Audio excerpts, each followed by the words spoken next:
এবং সহকর্মীবৃন্দ সকলকে শুভ নববর্ষ শুভেচ্ছা। দু চার কথা, আমি এখানে 14 বছর কাটিয়ে গেলাম। 2003 এসেছি, ফিল্ডে কাজ করেছি। ওয়াগনের প্রথম পরিকল্পনার সঙ্গে ওয়াগনে কাজ করতাম।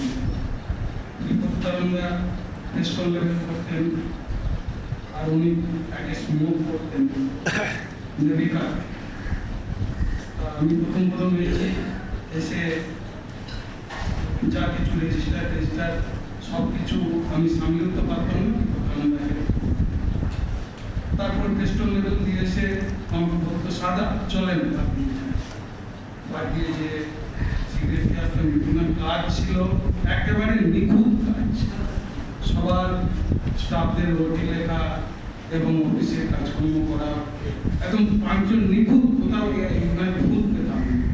যাই হোক, এই ব্যাপারে কাজ করতে গিয়ে যদি বিপত্তানন্দের সঙ্গে আমার অজান্তে কোনো কিছু হয়ে থাকে, সেটা বিপত্তানন্দের কাছে গোপালদার সম্বন্ধে বলতে গেলে তো আমি আর কি বলবো, বলার কিছু নেই। উনি এখানকার শুধু নয়, সেন্ট্রাল ইউনিয়নেরও পিলার। আমি চাইবো, আমিও সেন্ট্রাল ইউনিয়নে গেছি, যে উনি এইভাবেই থাকুক, এইভাবেই থাকবেন এবং ভগবান ওনাদের দুজনেরই শরীর যেন ঠিক রাখেন, আমাদেরকে যেন হেল্প করতে পারেন ইউনিয়নে। আর গোপালদা যখন যা বলেছে, আমার খুব মনে পড়ে সাহাদা একবার অসুস্থ পড়েছিল, মানে দিজেন সাহা আমার চাপবার। তারপরের দিনে পিকনিক, গোপালদা রাত্রে ফোন করছে, বলছে পরে কি হবে, আপনি টেনশন নেবেন না, আর এক সাহা আছে তো। তারপরে 2-3 বছর পিকনিক করার পর আমি একটু অসুস্থ হয়ে গোপালদা হেল্প করেছে। অসুস্থ হয়ে পড়লে চেন্নাই যাওয়ার ব্যাপারে বিভিন্ন এবং তার জন্য গোপালদার কাছে আমি চিরকৃতজ্ঞ। আর গোপালদা এছাড়া অফিসিয়াল অন্যান্য কাজে আমাকে অর্ডার করতেন, কোথায় রিলেটেড প্রিন্টটা দেওয়া বা অন্যান্য বিভিন্ন কাজে আমি সঙ্গে সঙ্গে যেতাম। কিন্তু কিছু কিছু ক্ষেত্রে আমার একটু ফিজিক্যাল প্রবলেম আছে, গোপালদা আমাকে ওভারলোড করে দিলে আমি একটু ইরিটেট হয়ে যেতাম।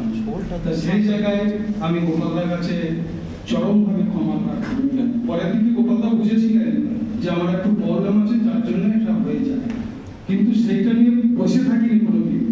ঝড়েঝাঁকি হয়েছে, আবার এসেছি, চলো গোপালদা, এইভাবে চলেছি।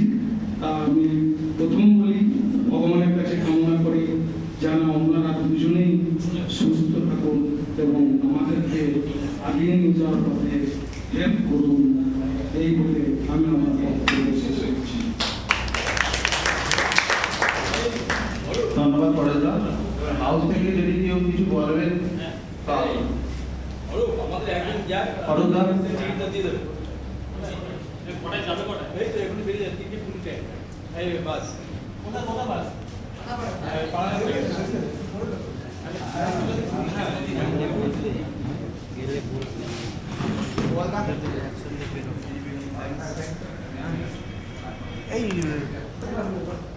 শ্রদ্ধেয় গোপালদা, বিপদদা এবং মঞ্চে ভূমিষ্ঠ পান্ডেদা, উত্তম, জয়দেব, পরেশ এবং আজকে আমাদের এই ইউনিয়নের সবাই উপস্থিত সমস্ত সংগ্রামী সাথী, আমি প্রথমে 2-4 কথা বলি। যেমন এমপ্লয়িজদের কি, তাদের চিন্তা ভাবনা কি, এবং তারা নোংরা রাজনীতি যে করে না সবার মধ্যে, সেটা আমরা অনেক ক্ষেত্রেই প্রমাণ পেয়েছি। যেমন আজকের একটি সকালের ঘটনা বলি, আমাদের অপোজিট ইউনিয়নের এক সদস্য কলকাতা থেকে, মাননীয় শ্রী হেমন্ত কুমার রায়, আজকে এই গোপালদা এবং বিপদদা ফেয়ারওয়েল অনুষ্ঠানে তাদেরকে শুভেচ্ছা বার্তা জানিয়েছে, তাদের দীর্ঘায়ু কামনা করেছে এবং বলেছে এমপ্লয়িজ ইউনিয়ন অদ্বিতীয় কর্মজীবনের ক্ষেত্রে। তা যাই হোক, এই এমপ্লয়িজ ইউনিয়ন যা করছি, তারা প্রত্যেকে আমরা নিশ্চয়ই অনুধাবন করতে পারছি, কেউ অকপটের শিকার পরিমাণ না করি। আমিও অনেক ক্ষেত্রে দেখেছি যে এমপ্লয়িজের ভূমিকা কি। এমপ্লয়িজের কতগুলি নীতি থাকে, আইন শৃঙ্খলা থাকে, সেগুলো আমাদের প্রত্যেককে মেনে চলা উচিত। আমরা এমপ্লয়িজের করি কি কোথায়, গোপালদা টেবিলের সামনে এসে বসলাম, আমি জোর করে বলছি হ্যাঁ আমি একজন অ্যাক্টিভ মেম্বার। এমনও হয়তো দেখা গেছে যে একজন অনেক সাহেবের কাছাকাছি জায়গায় যান, তাদের প্রিয় প্রাপ্ত খাওয়ার চেষ্টা করবেন, তিনি এগুলো করবেন না। সাহেবরা চলে যাবেন, থাকবে এই এমপ্লয়িজের আন্ডারে হিসেবে যারা এখানে নেতৃত্ব দিচ্ছে তারা। এমপ্লয়িজের ভূমিকা প্রত্যেকটা মুহূর্তে আমাদের লক্ষ্য করতে হবে। আজকে দেখুন যারা আমাদের অপোজিট ইউনিয়নের সদস্য, যারা আমাদের কোনোদিন মেম্বার ছিলেন না, তারা রিটায়ারমেন্টের পর তাদের কি হাল যাদের যা ছিল, তারা আমাদের কাছে সেই গোপালদার কাছে এসে সমস্ত তাদের আবেদন করে গেছে। কিন্তু এখানে এমপ্লয়িজের নীতি সেটাই, কেউ যদি সাহায্য চায় সে কোন দলের লোক, আমাদের এই এমপ্লয়িজের নীতি তা দেখে না। একজন সদস্য ছিল আমাদের এক সময়ের এমপ্লয়িজ ইউনিয়ন, তার নামটাই আমি বলি, সুধীর কুমার মাঝি। সে কোনো একটা সময় অবস্থার পরিপ্রেক্ষিতে হয়তো ইউনিয়ন চেঞ্জ করেছিল। তারপর থেকে তার হঠাৎ একটা স্ট্রিট অ্যাক্সিডেন্টে সে মারা যায়। তারপর তার পরিবারের যে কি হাল হয়েছিল, যখন সে আমাদের গোপালদার কাছে এলো, তারপর তার যে সমস্ত আউটস্ট্যান্ডিং ছিল সে কড়াই গন্ডায় সমস্ত কিছু করেছে। এই হচ্ছে নীতি। এই এমপ্লয়িজের আমাদের করতে হবে সেইভাবে। আমরা যদি ভাবি যে না গাছা ভাব, ও ঠিক আছে গোপাল বিশ্বাস চালিয়ে দেবে, উত্তম রাজ্যদের যারা দায়িত্ব রয়েছে তারাই চালিয়ে দেবে, কিন্তু তা নয়। এমপ্লয়িজের শক্তি সমস্ত সংগ্রামী সদস্যদের নিয়েই কিন্তু শক্তি। গোপালদার শক্তি আমরা সকলে। তাই আমরা গোপালদার হাত শক্ত করার জন্য আমরা আন্তরিকভাবে সেই মানসিকতা নিয়ে গোপালদার পাশে সবসময়ের জন্য থাকবো। আজকে আমরা সবাই মিলে ঠিক করেছি যে গোপালদা আগামী দিনে আমাদের এই ইউনিয়নের হাল ধরার ব্যাপারটা থাকবে। কিন্তু কেন সেটা আমরা প্রত্যেকটা মুহূর্তে উপলব্ধি করেছি। আজকে আমাদের আস্তে আস্তে এগিয়ে আসতে হবে। আজকে কেউ অসুস্থ হচ্ছে, খবর এলো আপনার কাছে, নিমেষের মধ্যে চিঠি তৈরি হয়ে গেল, বাড়ি থেকে পেশেন্ট বেরিয়ে গেল, রাস্তায় চিঠিটা নিয়ে এসে বেরিয়ে গেল। কলকাতায় যে সমস্ত নামি নামি নার্সিং হোম আছে, সেখানে নার্সিং হোমের যারা ম্যানেজিং ডাইরেক্টর বা মার্কেটিং ম্যানেজার যারা থাকেন তাদের সাথে কথা হয়ে গেল, ডাক্তার রেডি হয়ে গেল, বেড রেডি হয়ে গেল, শুধু যাওয়ার অপেক্ষা। তা এই যে মনিটরিং করা, এগুলো কারা করে? এই এমপ্লয়িজ ইউনিয়নের শক্তিশালী দায়িত্বে যারা থাকে তারাই করে। তাই আমরা চাই এমপ্লয়িজ ইউনিয়ন আরো শক্তিশালী হয়ে উঠুক। ধীরে ধীরে আমাদের সদস্য সংখ্যা কমছে, কর্পোরেশনের বিভিন্ন চিন্তাধারায়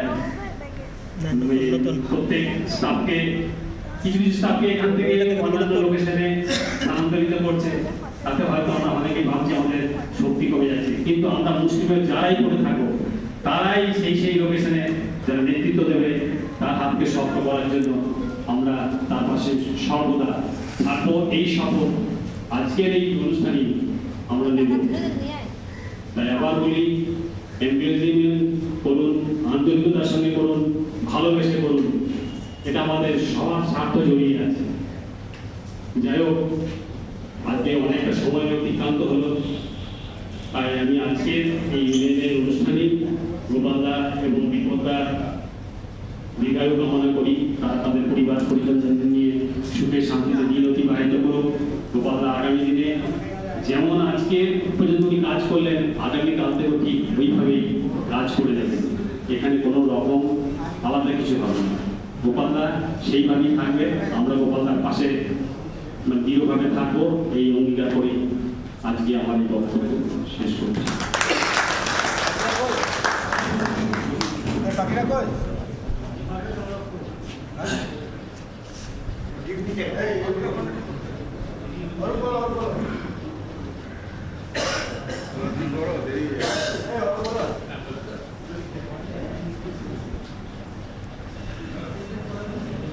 আচ্ছা, আমাদের যে সঞ্চালক আমাদের সুমন্ত পাখিরা ছিল, তো ও এখন একটু কাজে দিল্লি দিকে গেছে।